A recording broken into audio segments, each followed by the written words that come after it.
আচ্ছা খেয়াল করে দেখো কি করবা, ক্যাটালগে যাবা, ক্যাটালগে যাওয়ার পরে এখানে দেখো লেখা আছে সায়েন্টিফিক কনস্ট্যান্টস, ওকে প্রেস করবা।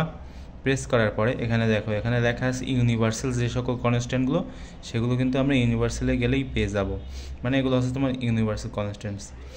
তো এখানে প্রথমে আছে তোমার এইচ লেখা আছে, এইচ মানে হচ্ছে তোমার প্ল্যাঙ্কের ধ্রুবক। এরপর হচ্ছে তোমার সি লেখা আছে, এগুলোই যদি তোমরা প্রেস করে বের করো তাহলে কিন্তু পেয়ে যাবে এই যে এইচ মানে 6.62 × 10⁻34।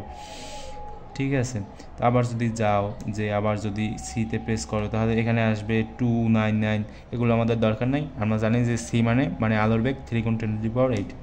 তো এরকমভাবে তোমরা এই অপশনগুলোই প্রেস করে করে এখানে যে মিউ নট আছে, জি আছে, এপসাইলন নট আছে, এগুলো তোমরা দেখতে পারো। ঠিক আছে, তো এগুলোর মান এরকমভাবে আসবে, জি মানে হচ্ছে 6.67 × 10⁻11, আর এপসাইলন নট হচ্ছে তোমার 8.85 × 10⁻12। তো এরকমভাবে সবগুলো আসবে। তো তোমরা একটু চেক করে দেখে নিও। তো আমি জাস্ট একটু তোমাদেরকে দেখিয়ে দিলাম আর কি, যাতে তোমরা পরবর্তীতে আরও অনেক যে ওই যে ধ্রুবকগুলো আছে সেগুলো যাতে তোমরা নিজেই বের করতে পারো। আচ্ছা।